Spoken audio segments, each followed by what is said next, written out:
It was a warm summer morning in Lansing, Michigan, June 12th, 1995, the kind of day when the air smells like fresh grass and the sun seems to promise 1,000 adventures. 8-year-old Christopher Brennan had woken up early, excited to spend the first Monday of summer vacation riding his bike around the neighborhood. His mother remembered his laughter echoing through the kitchen as he poured too much cereal into his bowl, spilling milk everywhere. She scolded him playfully. He grinned. That was the last time she saw him smile. Around 9 a.m., Christopher told his mom he was going to the park, just a few blocks away. He always went there, it was safe. Everyone knew everyone. He wore his favorite red t-shirt, blue shorts, and sneakers that squeaked when he ran. His mother watched him leave through the window. She never imagined that watching him pedal down the street would be the moment that would replay in her mind every single night for the rest of her life. When lunchtime came and Christopher hadn't returned, she didn't worry at first. Maybe he'd met his friends, maybe he'd stayed longer. But by 2 p.m., her heart began to twist in fear. She called the neighbors. No one had seen him. She called the police. And in that instant, her world cracked open. Officers arrived quickly, searching every block, every yard, every playground. The sound of police radios filled the summer air. Helicopters circled overhead. By nightfall, the entire town knew the name Christopher Brennan. His photo, that joyful smile, that little dimple on his cheek, was printed on flyers taped to every streetlight, every window, every store. Volunteers formed search lines.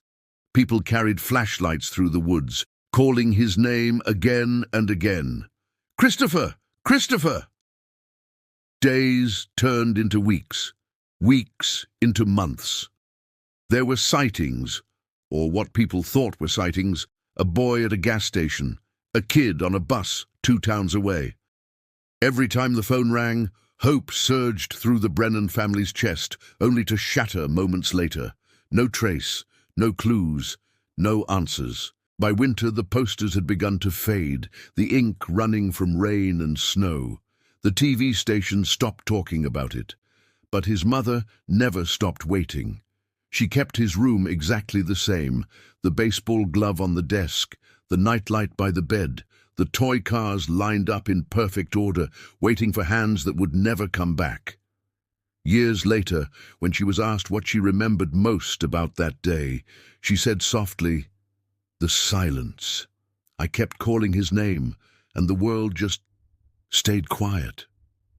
Time moved on for everyone else, but not for her. Every June 12th, she baked his favorite chocolate cake. She still bought birthday candles, even when there was no one to blow them out. Christopher Brennan was declared legally dead in 2002. But for his mother, he was just missing, never gone. And yet, somewhere far away, a young boy was growing up with no memory of who he really was. A boy with a scar shaped like a crescent moon on his cheek, the same mark Christopher had since birth. He didn't know his name wasn't the one people called him by. He didn't know there was a mother who still cried for him every night. He didn't know the world had once searched for him and given up. But fate has a strange way of circling back when you least expect it. And 25 years later, that same boy, now a man, would sit in front of a computer, logging into a Zoom meeting for work, unaware that on the other side of the screen, someone was about to recognize him. Because sometimes the past doesn't stay buried. Sometimes it finds you through a camera lens. If you're still here listening, this is only the beginning. Make sure to subscribe, because in the next chapter, the story deepens, and you'll discover what really happened to Christopher Brennan after that summer day. The summer of 1995 turned into a season of fear. In Lansing, no one spoke about anything else. Children were kept inside. Parents walked their kids to school, holding their hands tighter than ever before. The Brennan home became a place of constant movement. Police officers, reporters, volunteers, family members, all trying to fill the unbearable silence that had replaced Christopher's laughter. Christopher's mother, Margaret, barely slept. Her husband, Daniel, tried to stay strong, but even he broke down when he saw his son's baseball cap found near a trail behind the park. It was the only item ever recovered. No footprints, no signs of struggle. Just that small cap resting in the grass, as if it had been gently placed there by invisible hands. Every night, Margaret sat by the window, waiting for headlights to appear at the end of the street. "Maybe he'll walk home," she'd whisper. "Maybe he just got lost."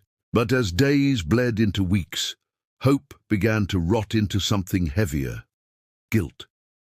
She blamed herself for letting him leave, for not walking him to the park, for every small moment she thought she could have done differently.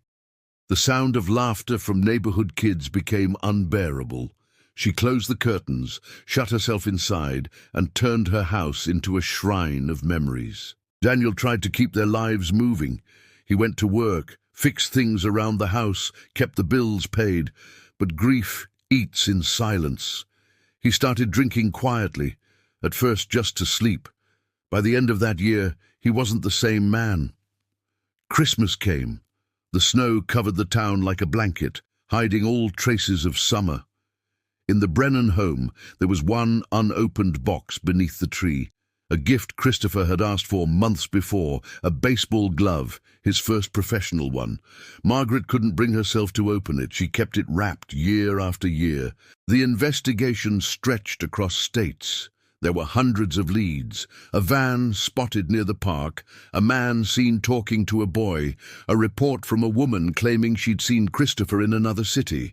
But every time detectives followed a clue, it ended in disappointment. Eventually, one of the officers admitted quietly, "We're running out of places to look." By the year 2000, most people had moved on, but Margaret hadn't. She started attending meetings for families of missing children, holding hands with other mothers who knew her pain too well. She found a strange comfort there, in the shared silence of people who never got answers. Then one night she received a call. A detective, new to the force, young and determined, said he'd found something. "It might not be much," he warned, "but we found a report from a foster care system 2 years after Christopher disappeared. A boy, around 10, matching his description. But the file was incomplete. No last name, no follow-up." Margaret's heart raced for the first time in years. Could it be him? But again, the trail went cold. The file was gone, lost in a fire that destroyed the foster agency's records. Another cruel twist of fate. Another door slammed shut. Time marched forward, but Margaret's heart never did. She kept the same phone number, afraid to change it in case Christopher somehow remembered it. She left the porch light on every night, a small beacon of hope in a world that had gone dark. By 2010, she lived alone. Daniel had moved out years before. The grief had broken them in ways no one could repair. She would sometimes stand at the park, watching children play, her eyes filling with tears. People in town still recognized her, the woman who never gave up. One day, a young reporter interviewed her for an article about unsolved disappearances. She asked Margaret, "Do you ever think you'll get closure?" Margaret smiled faintly and said, "Closure is for stories that end. Mine never did." Far away in another state, a boy who went by the name Michael was graduating high school. He had no memory before age 8. The earliest image in his mind was of waking up in a small cabin, a woman telling him his parents had died. He never questioned her much. She was kind, gentle, and always said, "The past doesn't matter anymore. What matters is now." He believed her, but sometimes he dreamed of a red t-shirt, a squeaky pair of sneakers, and someone calling his name in the distance. Christopher. He'd wake up with tears on his cheeks, not knowing why. Life carried him forward. He got a scholarship, studied computer science, and by 2020 he was working for a small software company. He had friends, a quiet life, and no idea that his real name had once been printed on a missing poster. And that's where fate began to weave its threads again. Because one morning, in the middle of a global pandemic, his company decided to switch to remote work. They started using Zoom, and that's when something extraordinary happened. During one of the first meetings, as he introduced himself to his new team, his boss leaned closer to the screen, squinting at the small scar on his cheek. It was shaped like a crescent moon, the same mark the boy on the missing poster had. The boss froze. His eyes widened.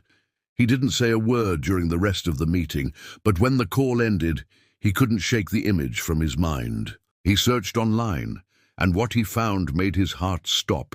There it was, the 1995 poster, the same face, the same smile, and that scar.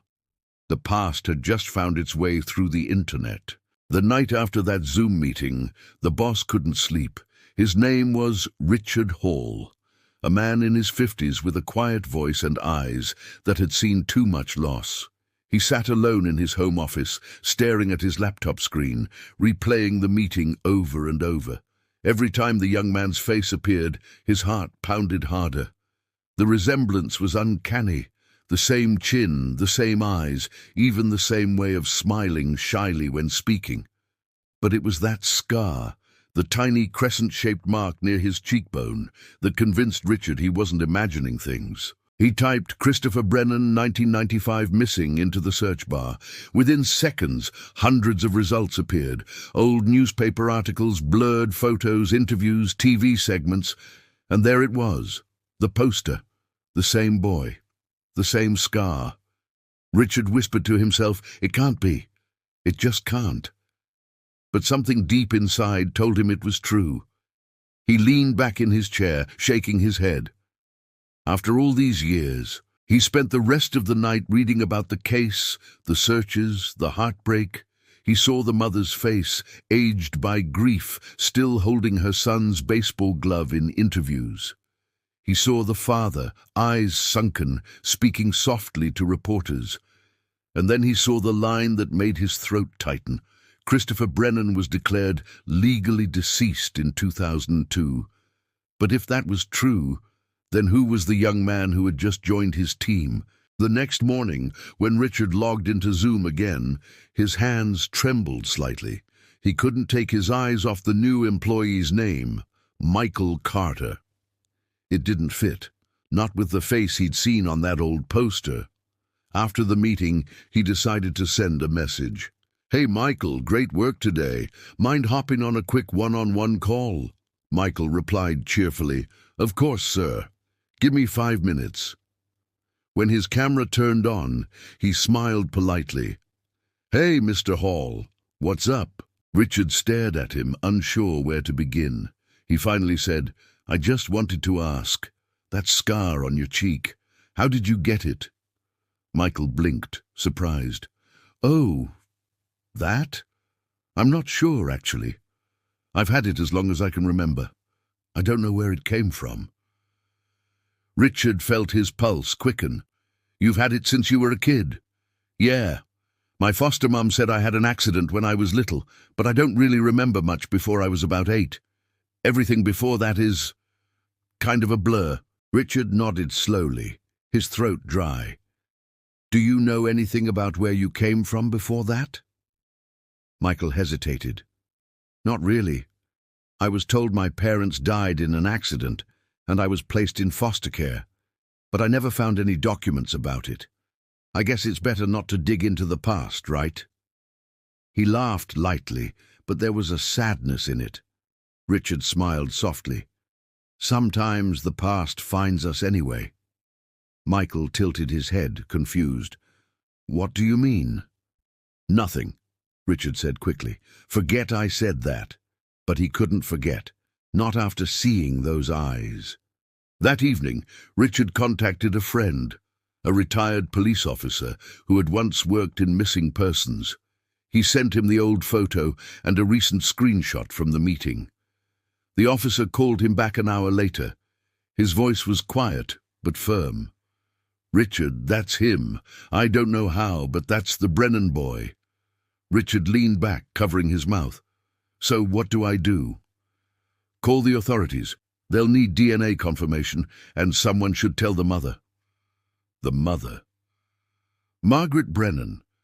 She was still alive, living alone in the same small house in Lansing. 2 days later, detectives arrived at her door with trembling hands and cautious words. "Mrs. Brennan, we need you to see something." They showed her a photo, a grainy screenshot from a computer screen. For a long moment, she said nothing. Then her hands began to shake. Tears filled her eyes. "That's him," she whispered. "That's my boy." She fell to her knees, sobbing. After 25 years, the face she had seen only in dreams had returned, not as a memory, not as a ghost, but alive. Meanwhile, Michael sat in his apartment, staring at an email from the company HR. Police request for voluntary DNA sample, routine identification matter. He had no idea his entire life was about to change. When he went to the local police station, he thought it was just a formality. They took a swab, smiled politely, and told him it would take a few days. He left, still confused. But deep down, something strange stirred inside him, a whisper of unease.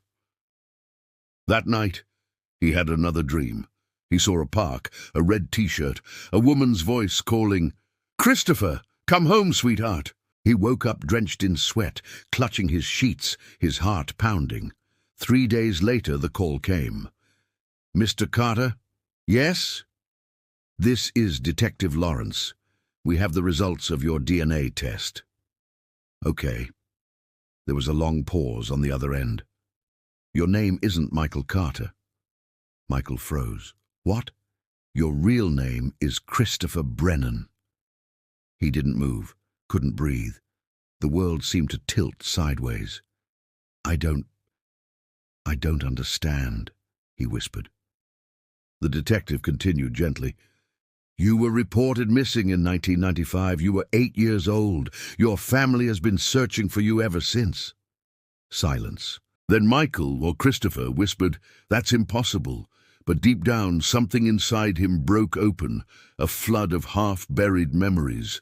A kitchen table, a woman's laughter, the smell of pancakes, and a voice, soft, warm, familiar, saying, "Be careful at the park, honey." He dropped the phone. His knees gave out. Later that day, detectives showed him the file. Photos, reports, posters, his child self staring back at him. He ran his fingers over the picture. "That's me," he said softly. "That's really me."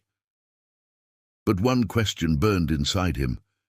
If I was taken, by who? Detectives explained what they'd pieced together. The woman who had raised him wasn't who she claimed to be. She had worked briefly as a caretaker in the neighborhood and vanished the same week he disappeared. She had moved across states under a false name, keeping him isolated, homeschooled, and unaware of his past. She had died years before, taking her secret to the grave. Christopher sat silently for a long time. She was kind to me," he said. "She never hurt me. She said she loved me." One detective replied softly, "Maybe she did, but she took someone else's child to fill the emptiness of her own loss." That night, Christopher looked in the mirror and for the first time didn't recognize the man staring back. "Who am I?" he whispered. A few days later, he agreed to meet the woman who had never stopped believing he was alive, his real mother. If this story has already moved you, make sure to subscribe, because in Best Part Fortress T, you'll witness the heart-stopping reunion between a mother and her son after 25 years apart, and the emotional truth that neither of them expected. No markings, only the story. The morning of the reunion was grey and quiet, the kind of day when the sky itself seems to hold its breath. Margaret sat in her living room, hands trembling around a cup of tea she hadn't touched. On the table in front of her lay a photo album, pages yellowed with time, each one filled with a child's smile that had once lit her world. Outside, a car stopped. The sound of a door closing, Footsteps on the walkway. Her heart began to race. She stood, frozen in the middle of the room. For 25 years she had imagined this moment, a knock on the door, a voice calling her name, a miracle. But now that it was here, she didn't know if she could breathe. The knock came, soft and hesitant. Margaret opened the door. A young man stood there, tall, his hair darker than she remembered, his eyes older but still carrying the same quiet wonder. There was a small scar on his cheek, the mark she used to kiss when he scraped his face playing outside. For a second, neither of them spoke. The world went silent. Then in a voice barely more than a whisper, he said, "Mom." Margaret's lips trembled. She covered her mouth with her hand as tears flooded her eyes. "Christopher." He nodded, tears falling freely now. She reached out, and he stepped forward, collapsing into her arms. She held him like she'd never let go again, her fingers gripping his shirt, her tears soaking his shoulder. "My baby," she whispered. "My baby boy." He closed his eyes, his whole body shaking. "I don't remember everything," he said between sobs, "but I remember your voice. I remember this feeling. I always felt like something was missing, and it was you." They stayed like that for a long time, mother and son, holding on to each other as if to make up for every lost year.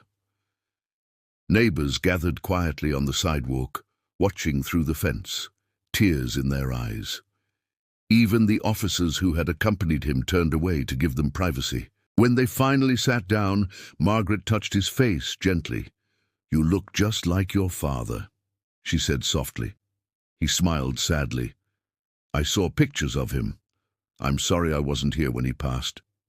She shook her head. "You're here now. That's what matters." Over the following weeks, they tried to rebuild what time had stolen. They talked for hours about her memories, his confusion, and the strange woman who had raised him. Margaret never spoke ill of her. "Maybe she was lost too," she said. "Maybe she thought loving you would heal her pain." He nodded. "She used to tell me I was a gift." Margaret smiled through her tears. She was right about that. The media found out, of course. Headlines filled the internet. "Missing boy found alive after 25 years. Cameras followed him, reporters asked questions, people cried watching the reunion. But what no one could capture was the quiet between them, the way he'd rest his head on her shoulder while she told stories about his childhood, the way she'd whisper, "I'm proud of you," whenever he doubted himself. One evening they visited the park, the same place where everything had begun. The swing set was still there, though rusted now. Christopher walked slowly across the grass, stopping where the old trail began. "This is where they found my hat," he said quietly. Margaret nodded, her hand trembling in his. He looked at her and smiled. "But they never found me. Until now." She smiled back, tears shining in her eyes. "I never stopped looking." They sat on the swings as the sun went down, the light turning golden around them. For the first time in decades, the silence didn't hurt anymore. It was peaceful, whole. Months later, Christopher legally reclaimed his birth name.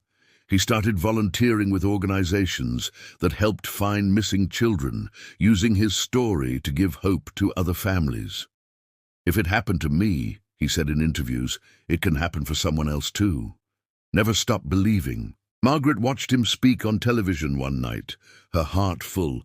She whispered to the empty chair beside her, "You'd be proud of him, Daniel." And she knew, somewhere, her husband was smiling too. On the anniversary of his disappearance, Christopher and his mother went to the park again. They placed a single white rose under the old oak tree, not for grief, but for gratitude. Christopher looked up at the sky and said softly, "Thank you for bringing me home." Margaret squeezed his hand. "Home," she echoed, smiling, "where you always belonged." The camera of life finally panned away from pain and into peace. After 25 years of darkness, the light had found its way back. Because sometimes miracles don't come in lightning or thunder. Sometimes they arrive quietly, through a computer screen, in a name spoken after decades of silence, in a single word whispered through tears. Mom. And for Margaret Brennan, that was enough. If this story touched your heart, take a moment to breathe, to feel it, and to remember that hope never really dies. It just waits, sometimes for years, until it's finally seen again. Make sure to subscribe to this channel, leave your thoughts in the comments and share this story, so more people remember that even in the darkest moments, there's always a way home.